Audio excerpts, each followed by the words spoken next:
Hi, everyone. Our group is going to be presenting on the use of a token reinforcement system to increase walking behavior. First, we're going to share a little bit about each of our group members.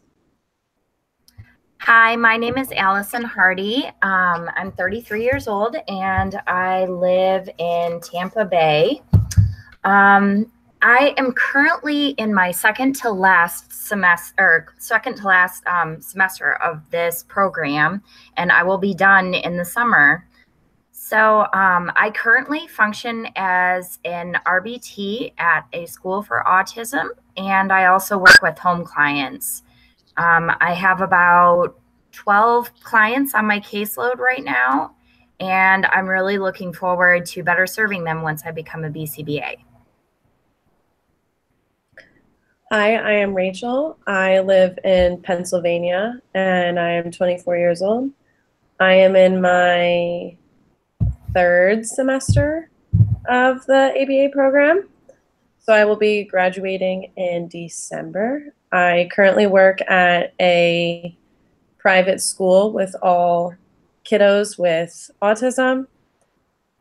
Professional. Hi, my name is Brittany. I live in Orlando, Florida, and I am also in my third semester in Ball State's ABA program. I will be graduating in December. I'm a behavior technician for a private company, and I work in home schools and communities. Hi, guys. My name is Angel. I'm from Baltimore, Maryland, and I only have 2 more courses to go before my coursework is complete. I'll be graduating in August, I hope. I currently work in a private clinical setting where I provide behavioral therapy in clinic and in home to children and young adults with autism spectrum disorders. We are going to start off by talking about some of the supporting literature for our study that we found. Evidence shows that less than 5% of adults participate in 30 minutes or more of physical activity per day, and only 1 in 3 adults receive the recommended amount of physical activity each week. This leads to an overall lack of physical exercise in today's adult population. The Department of Health and Human Services reported in 2017 that over 80% of today's adults don't meet recommended guidelines for aerobic and muscle strengthening activities. The map shown is from the Center for Disease Control's website, and it shows a percentage of activity for adults in the United States. The lighter colors showcase where adults get the most physical activity, the optimal amount of physical activity, and the dark blue colors indicate which areas of the U.S. have the lowest percentages of activity. Ideally, we would like for all of the U.S. to be the lighter colors and be getting the recommended amount of daily physical activity. The Center for Disease Control states that the average adult needs at least 2 hours and 30 minutes of aerobic exercise each week. This could be broken up into 20 minutes a day for 7 days a week and is categorized as similar to a brisk walk. There's been research conducted that supports adding even an additional 1 mile every day to prevent weight gain, which can be beneficial for overall health.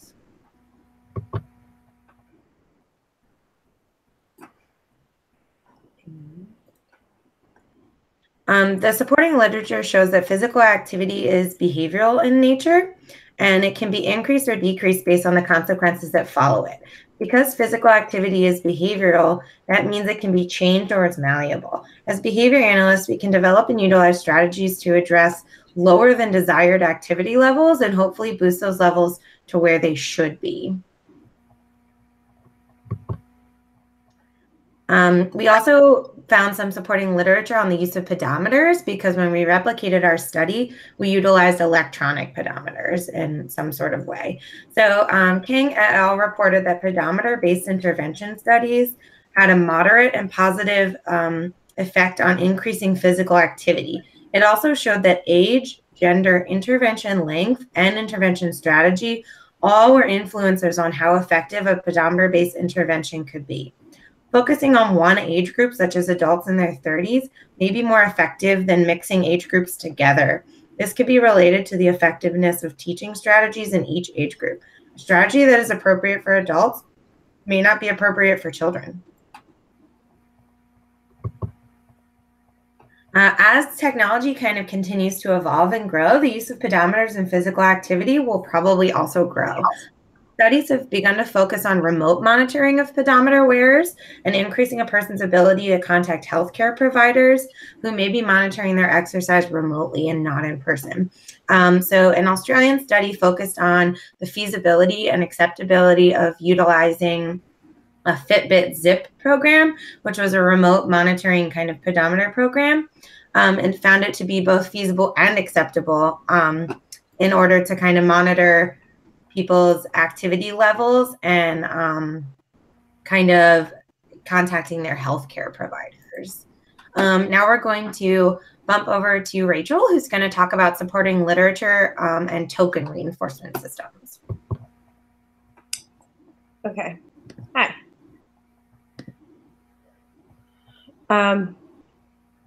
So I'm going to talk about the token reinforcement system. As we mentioned before, exercise is a behavior and physical activity is a behavior. And so token economies can be an applicable treatment intervention. Token economies are one of the most widely used behavioral management interventions in ABA and probably one of the most well-known. A review by Hackenberg in 2003 stated that token economies have existed in our history since the hunter and gatherer period. And he also stated that since that time, token systems in one form or another have provided the basic economic framework for all monetary transactions. From the supermarket to the stock market, any economic system of exchange involves some form of token reinforcement. I think this shows how prevalent token economies are in our society. The tokens represent reinforcers that can be exchanged for backup reinforcers. I provided an example in this slide that shows a classroom setting where tokens are given to the students who are performing desirable or appropriate behaviors. And then the tokens are later exchanged for a preferred activity or item, or also known as a backup reinforcer. Token reinforcements are used in multiple populations. They have been supported across a variety of populations, including autism, prisoners in jail, children, adolescents, and adults. According to Gendrow in 2014, the prisons took the approach of positive reinforcement using token economies for appropriate behavior in exchange for backup reinforcers. He also stated that positive reinforcement had a better outcome than punishment approach because the inmates knew what to do instead of what not to do.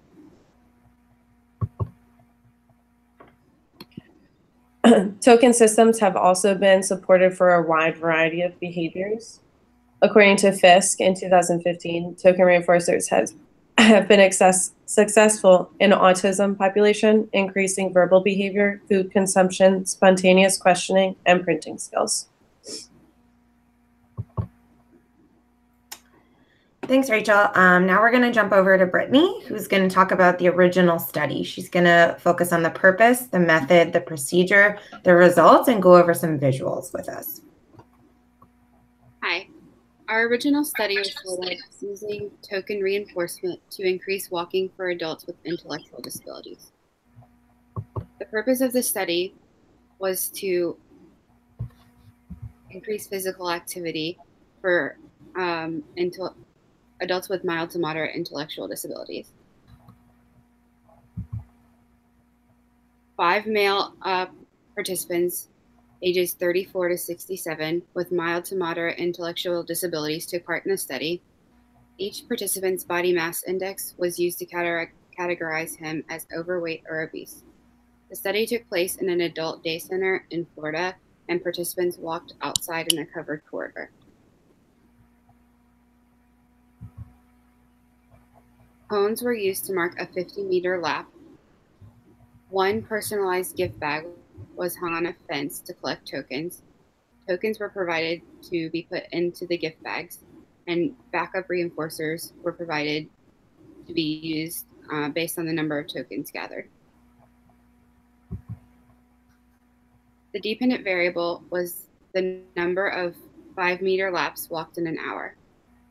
The independent variable was the token reinforcement system, where participants earned tokens for walking the 50-meter laps. Exchange tokens for backup reinforcers had been identified through preference assessments.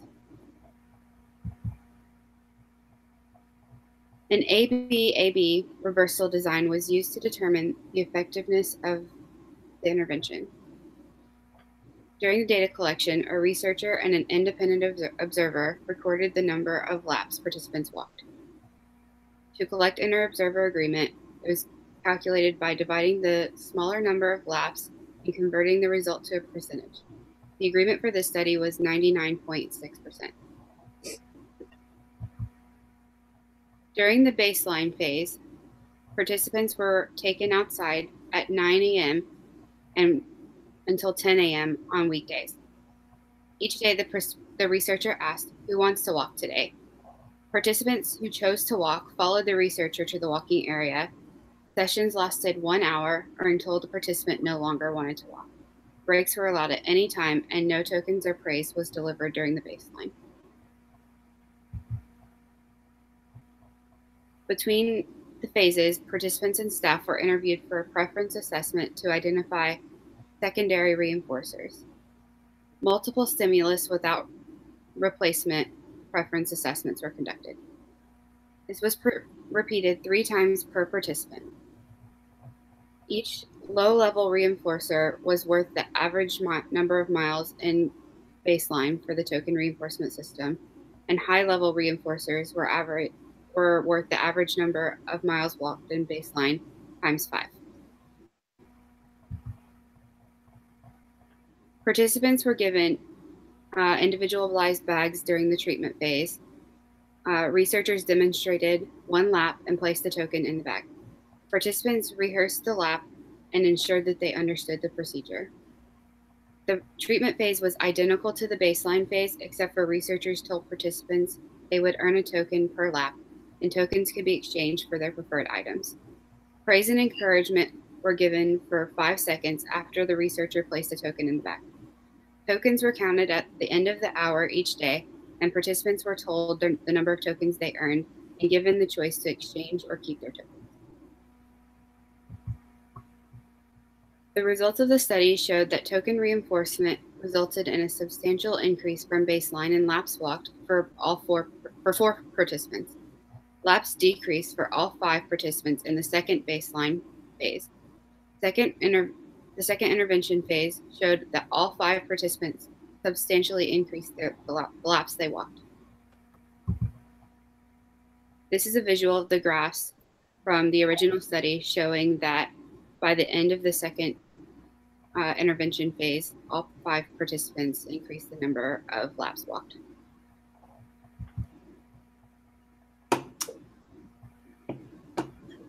Thanks, Brittany. Now we're going to talk to Allison, who is going to talk about our replication of the study. She's going to go over purpose, methods, experimental design, and data collection, inter-observer agreement, and treatment integrity, as well as some procedural things. Hi there, everyone. My name is Allie, and I'm going to talk about our study. So the purpose of our study was essentially to replicate the study that Krentz, Miltenberger, and Valbuena did as closely to the original as possible. By doing this, we hope to determine if a self-administered token reinforcement system was an effective intervention to get 4 busy women to engage in moderate intensity aerobic exercise in the form of walking. The participants were 4 female adults with an age range from 24 to 33 and with varied BMI and physical activity levels. In addition, the participants were dealing with largely different weather patterns, access to locations where they could walk, and time in their respective schedules to allocate to exercise. For me personally, being the oldest member of the group, I preferred to use an elliptical versus walking to save the impact on my knees, but I digress. So for the materials, our setup was a bit more high-tech than the original study. In the original study, they simply measured out 50 meters in a covered area outside and had a researcher hand them tokens to put in their bag after each lap.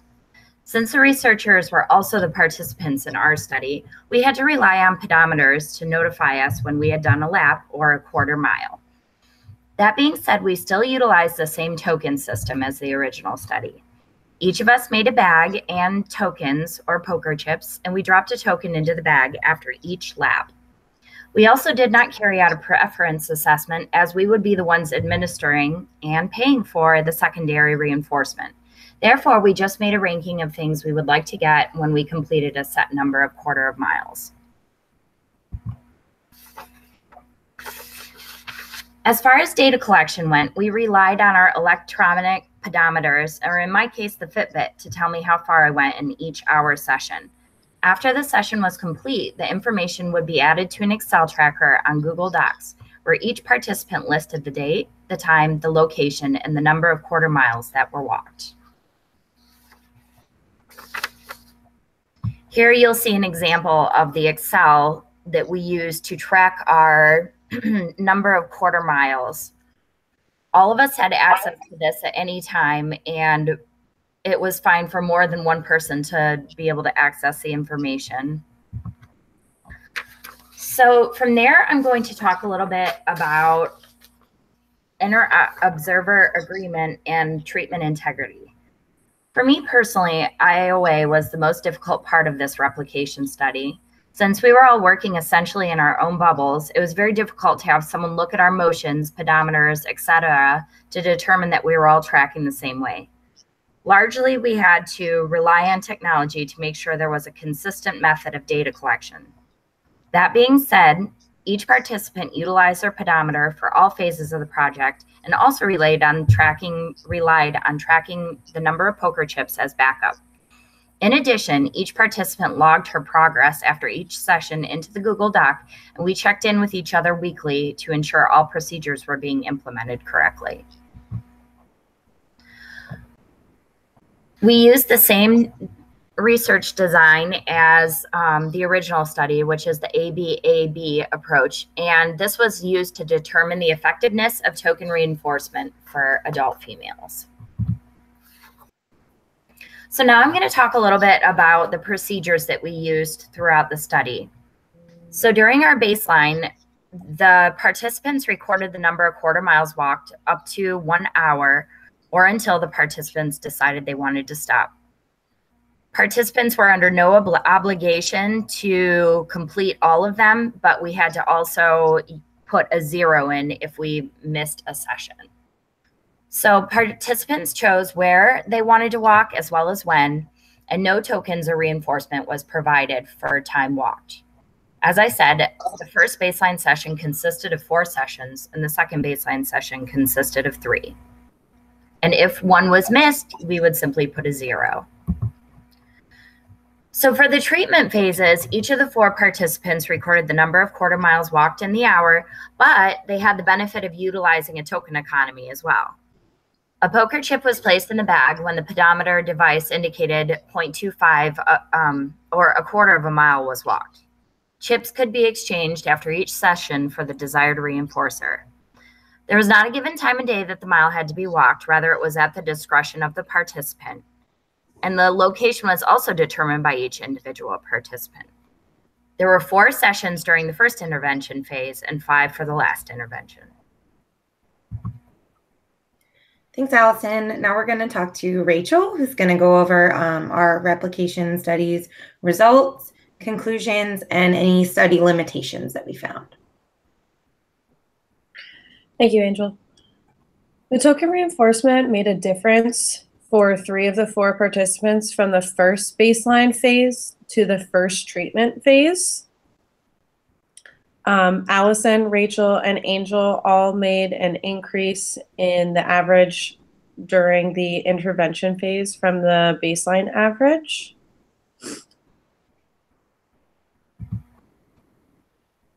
For the second set of phases, all 4 of the participants increased in the amount walked from baseline to the intervention, even if it was just 0.1 of a mile or a quarter mile.